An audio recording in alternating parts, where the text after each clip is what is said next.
오늘은 종려주일인데요. 예수님께서 나귀를 타시고 예루살렘 성을 입성하실 때 거기에 모여있던 많은 사람들이 종려나무가지를 들고 흔들면서 예수님을 입성하시는 것을 환영했다고 해서 종려주일이라고 해서 종려주일로 지키고 있습니다. 2000여 년 전에 예수님이 예루살렘으로 들어오시는 그 길은요, 아주 난장판이었습니다. 엄청나는 많은 사람들 때문에 완전히 아수라장이었습니다. 아주 정신이 없었어요. 12절을 한번 보십시오. 12절 같이 읽어볼게요. 시작. 그 이튿날에는 명절에 온 큰 무리가 예수께서 예루살렘으로 오신다는 것을 듣고 그랬어요. 큰 무리가 모였다 그랬습니다. 우리는 몇 명 되지 않으니까 아주 질서정연한데요. 큰 교회는 한번 가보십시오. 몇만 명씩 모이는 그런 교회는 예배가 끝나고 나면 얼마나 막 왁자지껄하고 막 난리가 나지 않습니까? 그거보다 더 크죠. 왜냐하면 우리는 이렇게 어른들끼리만 이렇게 모여 있고 사람들만 모여 있는데 그 당시에는 거기에는 짐승, 어른, 아이, 병든 사람, 이런 사람들만 다 모여 있고요. 그런 사람들이 거리에 그것도 이렇게 좋은 공간에 모여 있는 게 아니라 길거리에 그냥 막 모여서 있었던 거죠. 그리고 거기 사람들이 막 소리를 지르고 그러니까 얼마나 그냥 어수선했겠습니까? 그 이유는 뭐냐? 그렇게 사람들이 많이 모이게 된 이유는 뭐냐면 오늘 여기 성경에서 말씀하시는데 사람들이 예수님께서 전에 죽은 나사로를 살린 기적을 행하셨는데 그 현장에서 그것을 목격했던 사람들이 그 능력을 행했던 예수님께서 지금 예루살렘으로 오신다는 소식을 예루살렘에 있는 사람들에게 막 퍼뜨린 거예요. 야, 나사로 살린 예수님이 지금 예루살렘으로 오신대. 그 대단한 능력 가지고 있는 예수님이 지금 예수가 지금 나사렛 예수가 지금 예루살렘으로 들어오고 있대라고 그 소문을 퍼뜨린 거예요. 17절을 한번 보십시오. 같이 읽어볼게요. 시작. 나사로를 무덤에서 불러내어 죽은 자 가운데서 살리실 때에 함께 있던 무리. 예수님이 죽은 나사로를 살리실 때 거기에 있었던 증인들이죠. 그걸 목격했던 사람. 그 나사로를 살리시는 것을 목격했던 그 사람이 증언했다 이거예요. 그 말하기를 뭐라고 얘기했냐? 18절을 보세요. 이에 무리가 예수를 맞으면 이 표적 행하심을 들었음이로라. 그 예수님이 지금 예루살렘으로 들어오신다는 얘기를 증언한 것이죠. 그러니까 그 사람들이 막 모여든 거예요. 예수님이 오신다는 소식을 듣고 막 모여든 거예요.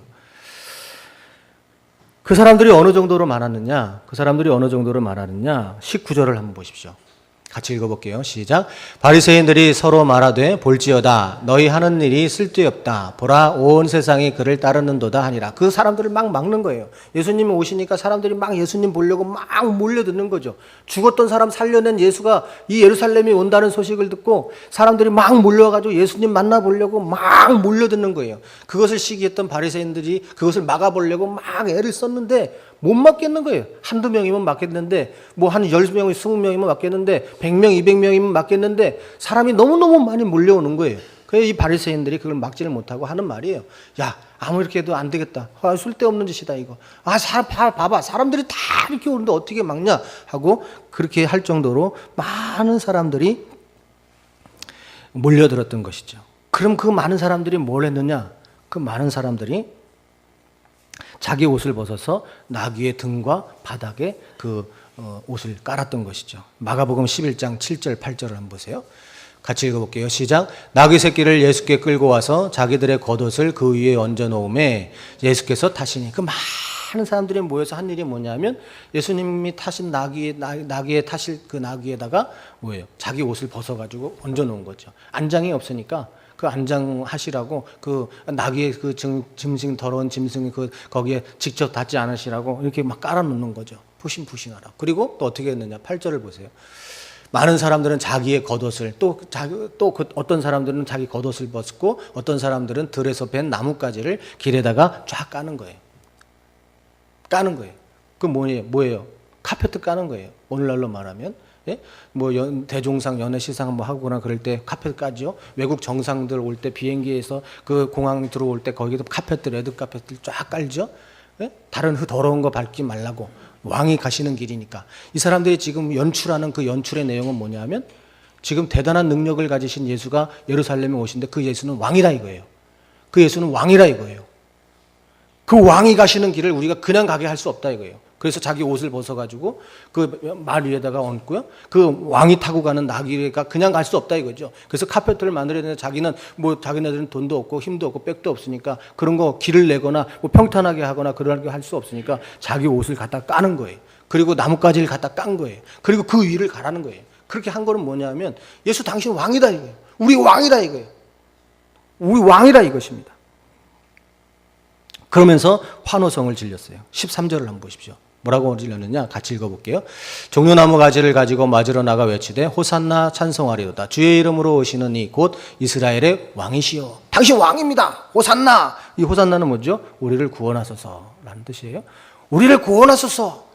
당신은 왕입니다. 우리를 구원해 주세요. 하고 그렇게 지금 외쳤던 거예요. 그런데 문제는 뭐냐면 이 사람들이 지금 예수를 잘못 알고 있다는 거예요. 예루살렘에 예수님이 지금 오신다는 소식을 듣고 모였던 모든 사람들이 지금 호산나 우리를 구원해 주세요. 당신은 우리 왕입니다. 하고 왕이 오는 그 길처럼 자기들이 가진 게 없기 때문에 옷을 벗어가지고 그 말에다가 나귀에다가 깔아주고 나귀가 가는 길에 깔고 나뭇가지를 막 깔고 그러면서 막 외치고 그 예수님 들어오시는 걸 환영하면서 아 호산나 우리를 구원해 주세요. 당신은 우리의 왕입니다. 왕입니다. 어서 오세요. 어서 오세요. 환영을 했는데 그 사람들 예수님을 잘 모르고 지금 그렇게 하는 거라는 거예요. 뭐냐면 이 사람들은 예수님을 정치적인 왕으로 생각했어요. 이 사람들은 예수님을 어떻게 생각했느냐 하면 자기들이 먹고 마실 것들, 자기들이 먹을 것들을 해결해 주실 왕으로 생각했어요. 남의 나라 속박으로서 남의 나라에서 식민지로 사니까 얼마나 많이 억울한 일을 당하겠어요? 돈을 벌어도 세리라는 것들이 다 돈 탁취해가지고서 다 로마에 갖다 바치고 자기들 것도 착복하고 아무리 열심히 벌어도 돈을 모을 수가 없어요. 열심히 농사 지으면 뭐예요? 자기들이 다 가져갈 수가 없는 거예요. 부자가 될 수가 없는 거예요. 먹고 사는 일이 늘 힘든 거예요. 그래가지고 오죽하면 5천 명 또 그 가족들끼리 할 일이 없어서 예수님을 할 일이 없으니까 자기들이 마땅한 일거리가 없으니까 예수님을 그렇게 따라다니고 사흘 동안 배를 고르면서 따라다니는 거 아니겠어요? 오늘 같으면 누가 배를 고르면서 사흘 동안 예수님을 따라다닐 사람이 누가 있겠어요? 그거보다 예수님 따라다니는 것이 더 확실하니까 따라다니는 것 아니겠어요? 이 사람들은요, 지금 예수님한테 구하는 게 뭐냐면 양식이에요. 왜 사람들이 이런 생각을 했느냐 하면 예수님이 한 걸 보니, 지금까지 했던 것들을 보니까 보통 사람이 아니거든요. 죽은 사람도 살려요. 물고기 2마리, 보리떡 5개 가지고서 남자 장정만 5천 명이나 되는 사람, 4인 가족으로 치면 한 2만 명 되는 사람들을 먹여요. 한 사람 먹을 것밖에 안 되는데, 도시락 한 끼밖에 안 되는데, 그거 가지고 막 기도하고서 나눠줬더니, 남자만 5천 명, 한 2만 명 되는 사람들이 그걸 먹고서 또 남겨요. 그러니까 조금씩 요만큼 손톱만큼 잘라준 것도 아니고, 배부르게 먹고도 남겨요. 남길 정도로 막 그렇게 막 먹을 걸 주는 거예요. 죽은 사람도 살려요. 나면서부터 안진뱅이 단 사람은 막 일으켜 세워요. 눈먼 사람을 보게 해요. 귀신 들린 사람을 막 꾸짖으니까 귀신이 나가요. 막 파란 풍랑이 막 일고 바람이 막 불고 그러니까 바다야 잠잠하라 하니까 그 막 일던 그 파도가 막 갑자기 잔잔해져요. 와, 이걸 보니까 이 사람 막 보통 아니라 이거예요. 야, 이 사람 되게 능력 있다 이거죠. 야, 이 사람이 우리가 왕만 되면 먹고 사는 거 걱정 없겠다 이거예요. 이 사람이 우리의 왕만 되면 우리 병 나는 거 걱정하지 않아도 되겠다 이거예요.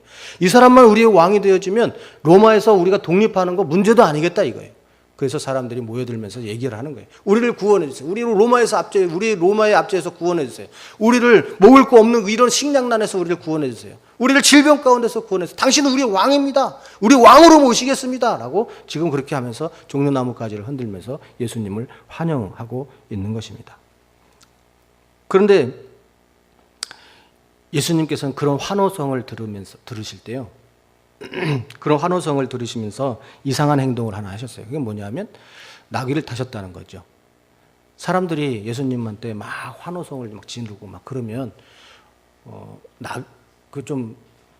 거기에 좀 부응해야 되잖아요. 뭐 의전이라는 게 있잖아요. 그 사람들이 막 그렇게 하면은 좀 거기에 맞춰서 그 뭘 해야 되는데 예수님은 나귀를 타셨다라고 성경은 말씀하셨어요. 14절 한번 보세요.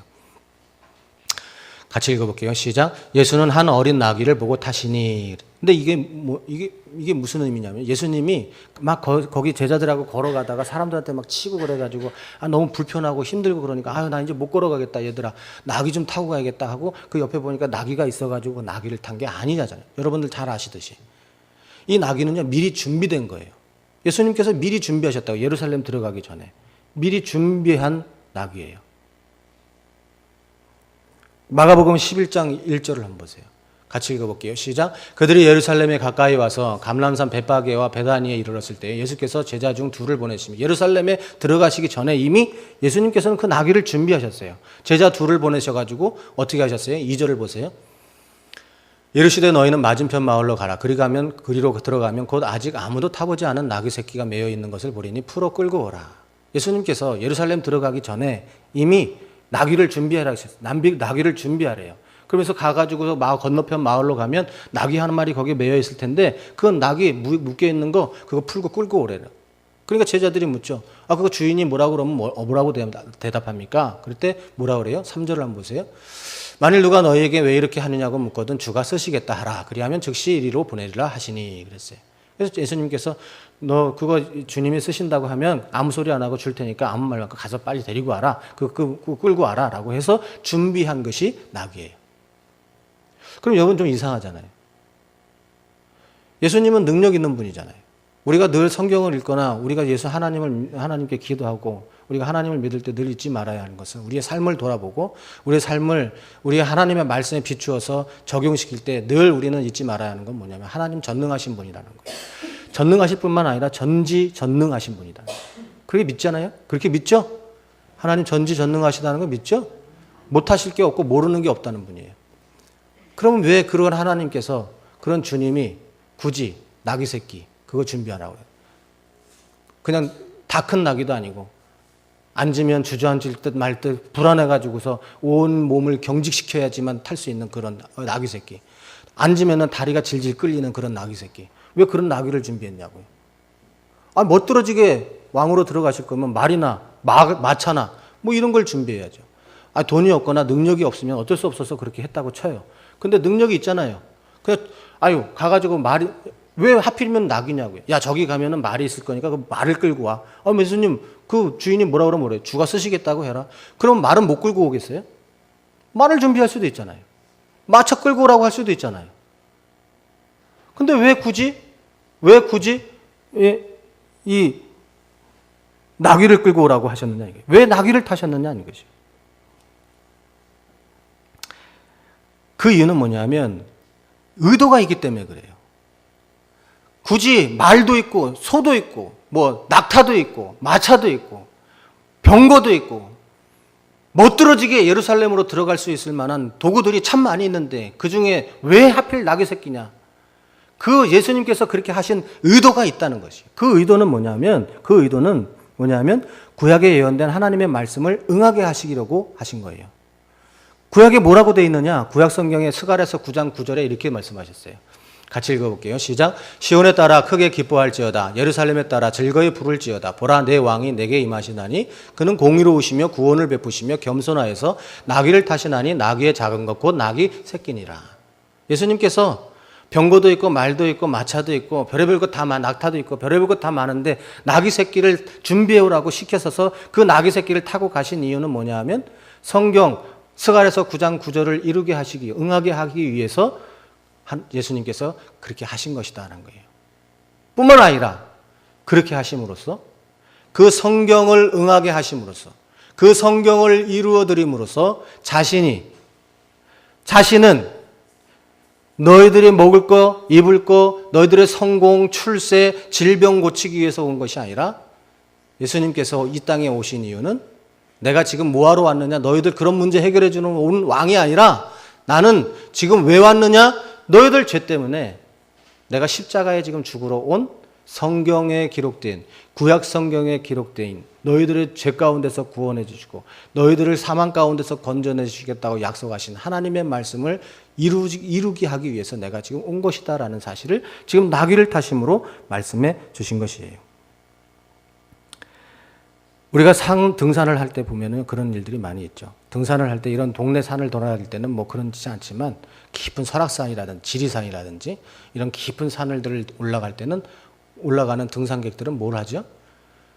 뭐 이렇게 자신들이 내려올 때 길을 확인하기 위해서 리본 같은 거를 하든지 아니면 나뭇가지를 부른들어 놓든지 그래서 자신들이 내려올 길들을 찾을 수 있는 흔적들을 마련해 놓기도 놓죠. 예수님께서 나귀를 타신 것이 바로 그거예요. 우리가 성경을 읽는데 이 사람들도 성경을 안 읽는 사람들이 아니에요. 이 사람들은요, 구약 성경들을 많이 읽었던 사람들이에요. 구약 성경에 대해서 너무 많이 잘 알고 있었던 분들이고 또 예수께서 온다는 것, 자기들의 메시아가 온다는 것을 너무나 잘 알고 있었던 사람들인데 이 사람들에게 예수님께서 지금 나귀를 타신 것은 뭐냐 하면 리본을 등산을 올라가면서 그 등산객들이 올라가는 그 길에 리본을 달아놓은 것처럼 그 성경에 무엇을 의미한 것이고 예수님께서 지금 무엇 때문에 이 땅에 왜 이 세상에 오셨는지 왜 십자가에 죽으셔야만 했는지를 지금 그 나귀를 타심으로 인하여 그 모든 것들을 깨닫게 해주시기 위해서 예수님께서 이 나귀를 타신 것이에요. 그런데 문제는 뭐냐면 당시에 거기에 있었던 그 누구도 이것을 알아차린 사람이 없었다는 거예요. 예수님이 나귀를 타시고 예수님이 나귀 새끼를 타시고 예루살렘 성에 입장하시는데 이거 나리살렘 그 성경을 응하게 하시기 위해서 그리고 자신이 누구인지 왜 이 땅에 오셨는지 왜 예루살렘에 들어가는지 왜 십자가에 죽으셔야만 하는지를 제 나귀를 타심으로써 자신이 누구인지를 지금 증명해 보이시고 퍼포먼스를 해 보이시고 계시는데 지금 거기에 있던 사람들 중에 그 사실들을 깨우치는 사람들이 아무도 없었다는 거예요. 16절 상반절을 한번 보세요. 같이 읽어볼게요. 시작. 제자들은 처음에 이 일을 깨닫지 못하였다가 아무도 이 일을 깨닫지 못했던 거예요. 왜 예수님이 나귀를 타셨는지, 왜 예수님이 지금 이 나귀를 타시고 이 예루살렘에 들어가셔야 되는지 제자들은 비롯해서 거기에 있는 모든 사람들은 다 그것을 알지 못했던 거예요. 비록 성경은 알고 있었고 스가랴 9장 9절이 무슨 말인지 뭔지는 알 수 있었고 자신들이 지금 호산나 다윗의 자손 예수여 우리를 구원하시소서 당신은 우리의 왕입니다라고 고백하고 그렇게 하지만은 지금 예수님께서 왜 이 땅에 오셨는지 왜 예루살렘에 들어오셨는지 그 예수님이 진짜 누군지 거기에서 제대로 아는 사람들이 하나도 없었다는 거예요. 그런데 그들이 언제 그 사실들을 알게 되었느냐? 시간이 지나고 예수께서 영화롭게 되신 후에야 사람들이 그 사실을 알게 되었다는 거예요. 왜 예수님이 예루살렘에 왔는지, 왜 예수님이 세상에 사람의 몸을 입으시고 이 땅에 오셨는지, 왜 예수님이 지금 나귀를 타고 그 예루살렘에 들어가고 있는지, 왜 예수님이 십자가에 달려 죽으셨는지 그 사실을 예수께서 영광을 얻으신 후에야 사람들은 알게 되었다라고 말씀하세요. 16절 하반절을 다시 한번 보겠어요. 빨간 글씨만 읽어볼게요. 뒤에 부분 읽어볼게요. 시작. 예수께서 영광을 얻으신 후에야 이것이 예수께 대하여 기록된 것임과 사람들이 예수께 이같이 한 것임이 생각났더라. 사람들이 그전에는 아무것도 몰랐어요. 스가랴서 9장 9절 말씀을 알았었는데 그것이 예수에 관한 말씀인지 깨닫지는 못했던 거예요. 예수님이 직접 그 성경의 말씀을 응하게 하시려고 지금 나귀 새끼를 타시고 나귀도 아니고 나귀 새끼를 타시고 지금 예루살렘 성으로 들어가고 계는데 그거를 보고 있던 사람들 중에 아무도 스가랴서 9장 9절이 예수님에 관한 말씀이라는 것을 깨닫는 사람이 아무도 없었다는 거예요. 그런데 예수께서 영광을 얻으신 후에야, 이 말은 뭐냐면 예수님이 부활하시고 난 뒤에야, 시간이 흐른 뒤에 예수님이 십자가에 죽으시고 그 죽으신 뒤에 죽은 자들 가운데서 사흘 만에 다시 살아나신 후에야, 그 살아나신 예수님을 만난 후에야 그 사람들은 지금 시가랴서 9장 9절이 말씀하신 그 사람이 누구인지 바로 예수 그리스도라는 사실을 그때서야 비로소 이 사람들은 깨달을 수 있었다는 것이에요. 사랑하는 성도 여러분, 오늘 종료주일을 맞이해서 함께 상고하자 하는 것은 바로 이것입니다. 왜 예수께서 사람의 몸을 입으시고 이 땅에 오셨느냐? 왜 예수께서 예루살렘 성으로 들어가셨느냐? 왜 십자가에 예수님은 죽으셔야만 했느냐 하는 것입니다. 여러분들은 왜 예수님이 이 세상에 사람의 몸을 입으시고 이 땅에 오셨다고 생각하십니까? 왜 예수님을 믿으십니까? 왜 예수님한테, 왜 예수님을 나의 구주라고 하십니까? 병을 고쳐주시라고? 나 지금 병이 있으니까 병 고쳐주시라고 예수님을 믿습니까? 그 병 고쳐주시려고 예수님이 사람의 몸을 입으시고 이 땅에 오셨습니까? 여러와 여러분들의 사업이 잘 되고 성공시켜 주시려고 예수님이 사람 몸을 사람으로 이 땅에 오셨습니까? 우리 부자로 살게 해주시려고, 우리 자녀들을 위해서 기도하는 기도들 응답해 주시려고 예수님이 사람의 몸을 입으시고 이 땅에 오셔서 십자가에 달려 죽으셨느냐 하는 것입니다. 왜 저와 여러분들은 예수를 믿습니까? 왜 예수님은 사람의 몸을 입으시고 이 땅에 오셨어요? 예수님은 그런 것들 들어주시려고, 예수님은 우리의 소원 이런 것들 들어주시려고 사람의 몸을 입으시고 이 땅에 오신 게 아니에요. 예수님은 우리 소원이나 들어주시려고 십자가에 죽으신 것이 아닙니다. 예수님은 우리 기도 정도 들어주시려고 십자가에 달려 죽으신 것이 아니에요. 우리 필요 채워주시려고 십자가에 죽으신 것이 아니에요.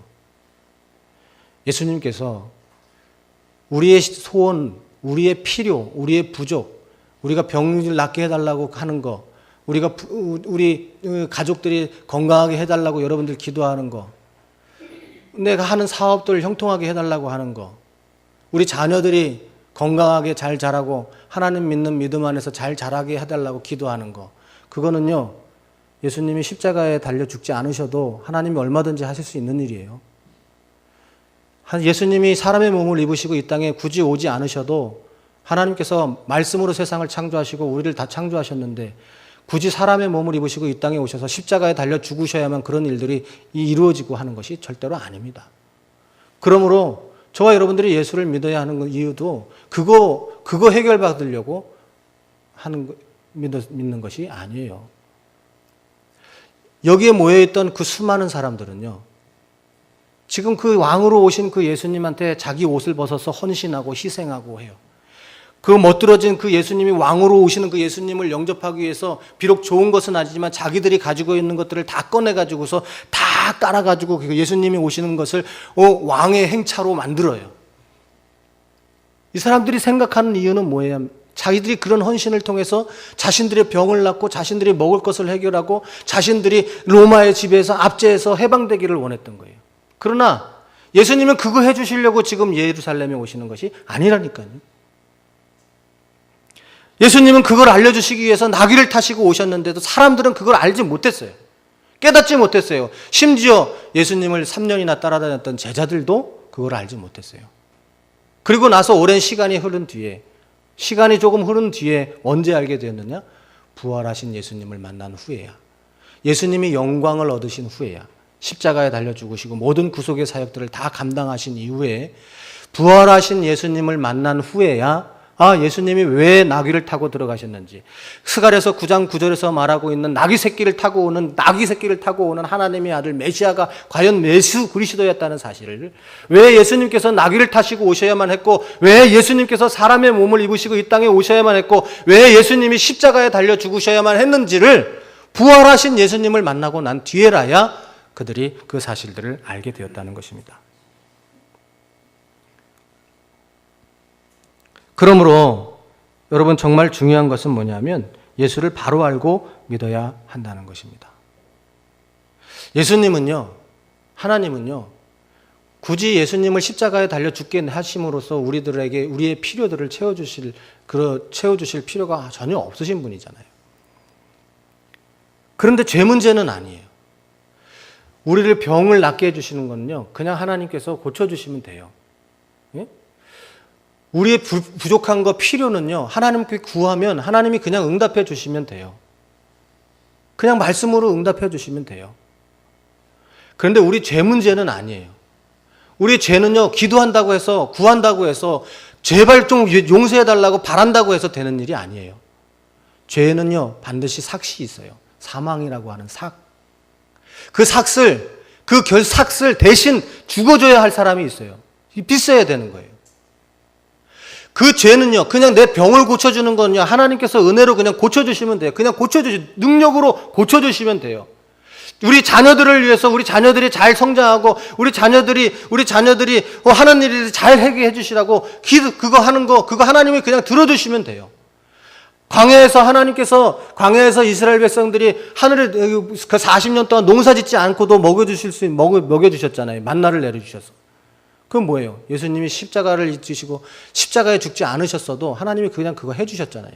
40년 동안 옷을 갈아입지 않았는데도 옷이 헤어지지 않게 해주셨잖아요. 그거는 예수님이 굳이 사람의 몸을 입으시고 이 땅에 오지 않으셔도 충분히 하실 수 있는 일인 거예요. 근데 예수님이 십자가를 지시고 예수님이 십자가에서 죽으시고 예수님이 사람의 몸을 입으시고 이 땅에 오셔야만 했던 이유는 죄 때문인 거예요. 저와 여러분들이 죄 때문에. 그 죄는 반드시 죄의 삭신, 사망이라는 대가를 치러야 하는데 같은 우리 모든 사람들, 이 세상에 존재하는 모든 것들 중에는 흠이 없는 것이 없어요. 동물들로부터 사람들에게까지. 우리의 죄를 대신 속해줄 수 있을 만한 흠이 없는 재물이 없다고요. 그 흠이 없는 재물이 될 수 있는 사람은 오직 한 분, 하나님의 독생자 예수 그리스도 한 분밖에 없었던 거예요. 그래서 그 하나님께서 재물이 되려면 몸을 가져야 되잖아요. 재물이 되려면 사람의 몸을 가져야 되잖아요. 육신이 되어야 되잖아요. 그래서 사람의 몸을 입으시고 이 땅에 오신 거예요. 그래서 모든 사람들의 죄를 대신 십자가에 대해서 죽으신 거예요. 단번에 모든 제사를 끝내버리신 거예요. 그 전에는 그걸 위해서 짐승을 갖다 잡았잖아요. 구약시대는 그랬잖아요. 예수님 오시기 전에는 내 죄를 용서해달라고 한 일이 뭐예요? 짐승 갖다가 잡았잖아요. 그래서 하나님께서 흠이 없는 정결한 짐승이라고 인정해 주신 짐승들 갖다 잡았잖아요. 양, 비둘기 이런 것들, 소 이런 것들 갖다가 잡은 거 아니에요. 흠 있는 거 잡으면 안 된다 그래서 흠이 없는 것들 갖다가 잡아서 번제로 드리고 그걸 제물로 삼아서 내 대신 그 양을 죽인 거예요. 그래서 그걸 보고 하나님 나를 용서해 주시라고 피의 제사를 드린 거라고요. 근데 예수님이 오신 뒤에는 예수님은 그 모든 그 제사는 온전한 제사가 아니에요. 그래서 매일매일 드려야 되는 거예요. 그래서 반복적으로 드려야 되는 제사였던 거예요. 그런데 예수님께서 완전히 흠이 없는 자신이 사람의 몸이 되셔서 자신이 직접 제물이 되어 주신 거예요.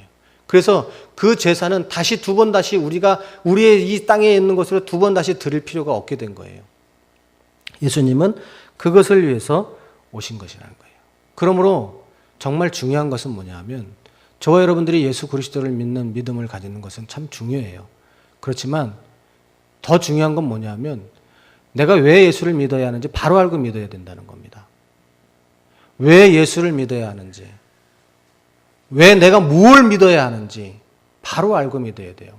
잘못 믿으면요, 평생을 믿으면 마지막에 허망한 믿음밖에 되질 않아요. 지난주 수요일날 지지난주인가요? 수요일날 전도하는데 어떤 사람들한테 전도를 했더니 그분이 저한테 여호와의 증인이라고 그러면서 그러면 저를 전도를 해요. 그분들 믿음이 정말 대단하지 않아요? 여러분들 같으면 여호와의 증인 목사님이라고 그러는데 그분들한테 전도하실 마음이 생기겠어요? 신천지 분들 얼마나 믿음이 좋아요. 믿음 좋잖아요. 그들은요 가지고 있는 걸 진짜 다 바쳐요. 시간 바치고 몸 바치고 물질 바치고.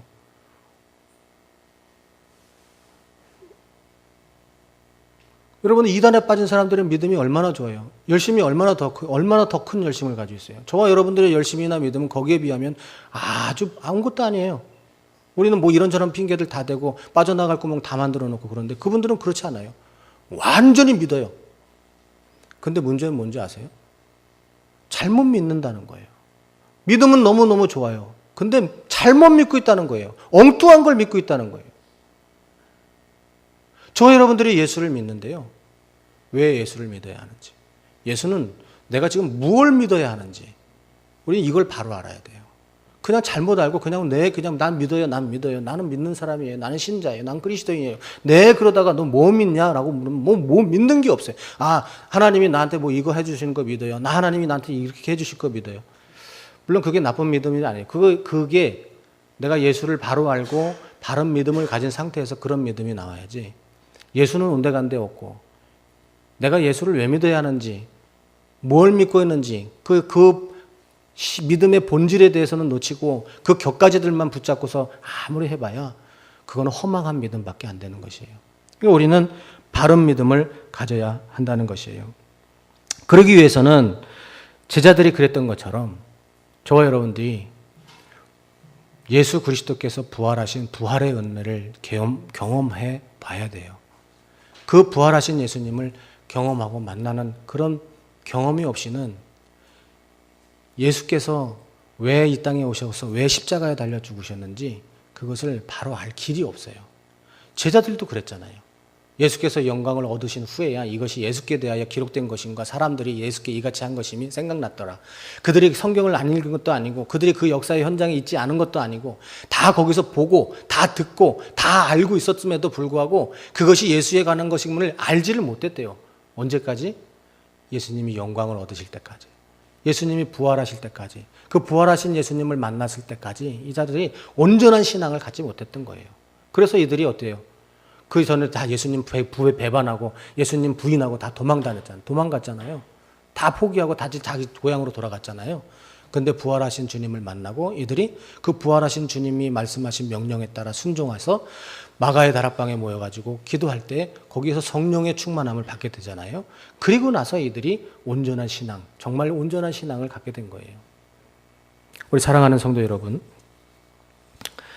지금도요, 예수님은 우리와 함께 계시고요. 지금도 예수님은 여기를, 우리 사이를 걸어 다니고 계셔요.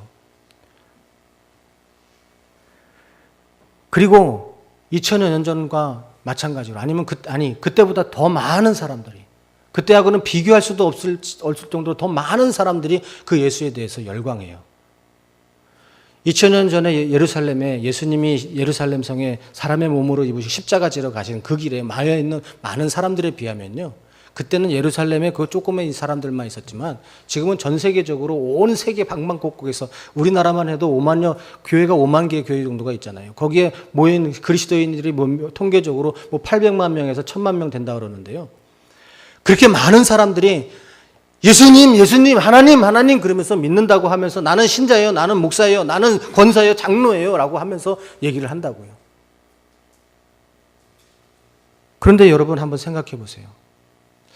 내 믿음은 과연 2000여 년 전에 예루살렘에 나귀를 타고 입성하시는 그 예루살렘에 입성하시는 그 예수님에게 막 환호성을 질렀던 그 사람들의 믿음하고 좀 다른가? 아니면 그 사람들하고 똑같은가? 여러분들 이거를 한번 생각해 봐야 돼요. 주를 위해서 헌신하는 거, 예수님을 위해서 헌신하는 거, 하나님을 위해서 헌신하는 거, 교회를 위해서 충성하고 헌신하는 거 너무나도 감사하고 은혜롭고 너무나도 감사한 일이죠. 근데 이때 이 사람들이 겉옷을 벗고 나뭇가지를 깔고 예수님이 가시는 길에 자기들이 가지고 있는 것을 깔고 헌신하고 희생하고 충성했던 거는요, 먹을 거 위해서, 자신들의 독립을 위해서, 자신을 병 고치는 것을 위해서, 자신들의 성공을 위해서, 예수님 왕위의 자리면 오늘 오면 자기는 오른편이나 왼편이나 한 자리 차지할 욕심으로 그렇게 헌신하고 충성했던 거예요. 저와 여러분들이 지금 믿고 있는 그 믿음과 희생과 헌신과 충성은 과연 그런 거 2000여 년 전에 그 사람들처럼 같은 그런 믿음은 아닌가? 저와 여러분들이 이거를 돌아봐야 된다니까요. 그래야 마지막 때에 저와 여러분들의 믿음이 허황되거나 허망한 믿음이 되지를 않아요. 열심히 믿었는데 나중에 예수님이 난 누군지 모르겠다라고 얘기하는 그런 믿음이 되어버리면 어떻겠어요? 우리가 바로 알고 믿어야 된다고요. 예수님, 우리가 믿는 예수님이 왜 이 땅에 사람의 몸을 입으시고 오셨는지, 왜 그 예수님은 십자가에 죽으셔야만 했는지, 우리는 그 사실을 바로 알고 참된 그리스도를 믿는 그런 믿음을 저와 여러분들이 가져야 하는 것입니다. 저는 우리 모두가 정말 예수님의 부활의 은총을 경험하기를 정말 간절히 소망합니다. 근데 여러분이 오늘 여기 계신 모든 분들이 뭐 다 그렇다는 거 아니에요. 그렇다는 게 아니고 우리가 우리의 믿음을 한번 돌아보자는 거예요. 내가 지금 가지고 있는 믿음이 정말 2000년 전에 그 예수님 오실 때 그 막 흔들고 그렇게 했던 그런 사람들하고 믿음이 똑같은가? 아니면 그런 믿음이 아니고 내가 정말 예수님을 정말 믿는, 예수님이 내 죄를 위해서 십자가에 달려 죽으신 예수님, 그 예수님을 내가 지금 믿고 있는지, 우리는 이것을 한번 다시 고난주간을 맞이하여서, 종료주의를 맞이하여서 다시 한번 우리 이것을 다시 한번 묵상해 보자는 뜻으로 이 말씀을 같이 상고한 것입니다. 그냥 우리가 1년에 한 차례 지내는 그냥 고난주간 그렇게 생각하지 마십시오. 그냥 이제 3.1절, 현충일 이런 거 우리 기념일 지내잖아요. 그때 여러분 3.1절 됐다 그래가지고 막 눈물 흘리면서 그때 막 죽었던 사람들 막 생각하면서 막 그렇게 가슴 아파하고, 현충일 되면은 나라의 안위를 위해서 죽어간 사람들을 위해서 막 눈물을 흘리면서 그렇게 막 아파하는 삶을 삽니까? 휴일이니까 놀러 가고 막 그러잖아요. 왜 그렇습니까? 그 기본적인 의미를 잘 모르니까. 내가 그거하고 거의 상관이 없는 사람이니까. 거의 상관이 없는 사람이니까. 그러나 예수님께서 2000년 전에 이 땅에 오셔서 사람의 몸을 입으시고 십자가에 달려 죽으셨다고요. 그 십자가에 달려 죽으시기 위해서 예루살렘으로 들어가시는 날을 기념하는 날이라고요. 그 예수님이 십자가에 달려 죽으시기 위해서 일주일 동안 고난을 받으셨던 그 고난의 시간들을 우리가 다음 주 한 주간을 통과하고 있다고요. 그러면 아무 의미 없이 그냥 지나온 날하고 똑같이 그냥 한 주간을 지나는 것이 아니라 그 한 주간만큼이라도 예수님이 왜 이 땅에 오셨는지, 왜 십자가를 지셔야만 했는지, 그 십자가에 죽으신 죽음의 의미가 나하고 무슨 상관이 있는지를 다시 한번 좀 묵상하고 우리의 신앙을 다시 한번 점검하고 바른 믿음을 세우고 그 바른 믿음을 가지고 우리가 예수님 그 고난 끝에 오는 부활의 소망, 그 부활의 소망을 갖는 그런 귀한 기회로 삼아야 되겠다. 그런 기회로 삼자 한 것입니다. 예수님께서 요한복음 12장 12절에서 19절 말씀을 하나님께서 오늘 저와 여러분들에게 묵상하게 하십니다. 이 말씀은 종려주의를 맞이하여서 2000년 전에 예수님을 환영했던 사람들과 같이 되지 말고 오늘날 바른 믿음을 가지고 예수님의 십자가를 묵상하고 그 십자가 끝에 예수님께서 찾으신 영광, 부활에 참여하고자 하는 마음들이 저와 여러분들에게 불같이 일어나고 그것이 소망이 되어져서 예수 그리스도를 믿는 믿음들이 저와 여러분들 속에서 일어나게 하시고자 지금 이 말씀을 우리에게 주시는 것입니다. 그러니까 이 말씀을 받으시고 종려주일과 고난주일을 맞이해서 주님의 십자가를 묵상하는 동안 또 이와 같은 은총이 충만하시길 바라고 그래서 우리의 인생이 뜻대로 되지 않는다고 할지라도 바른 믿음을 갖고 주님을 따르는 십자가의 길에서 이탈하지 말고 주님을 따라 부활의 영광에 참여하는 소망으로 충만한 그런 복된 성도님들이 다 되시기를 주님의 이름으로 축원합니다. 기도하겠습니다. 자비로우신 아버지 하나님